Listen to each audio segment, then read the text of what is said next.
বৃষ্টিতে এরকম bike ride করতে আমার খুবই ভাল লাগে। আর বাইকটা যদি বয়ফ্রেন্ড চালায় তাহলে তো পুরোই ড্রিম কামস ট্রু মোমেন্ট।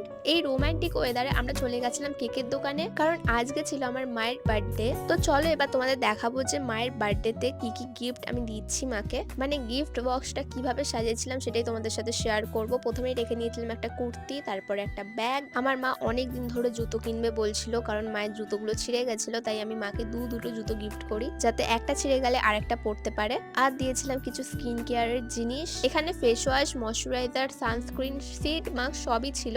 তার সাথে একটা ক্লিপও দিয়েছিলাম, আর সবার শেষে দিয়েছিলাম একটা চকলেট। বক্সটা প্যাকিং করলে খুবই ভালো লাগতো, বাট আমার কাছে যে প্যাকিং এর পেপারটা ছিল সেটা দিয়ে পুরো বক্সটা প্যাকিং হতো না, আর এই বৃষ্টির মধ্যে আর বাইরে বেরাতে ইচ্ছা করছিল না। আর এই গিফটগুলো পেয়ে মায়ের রিয়াকশন কিরকম ছিল সেগুলো কিন্তু লং ভিডিওতে অলরেডি তোমাদের সাথে শেয়ার করে দিয়েছি। এই ভিডিওর ক্যাপশনের উপরে ব্লগটার লিংক দিয়ে দিয়েছি, যারা এখনো দেখোনি দেখে নিও।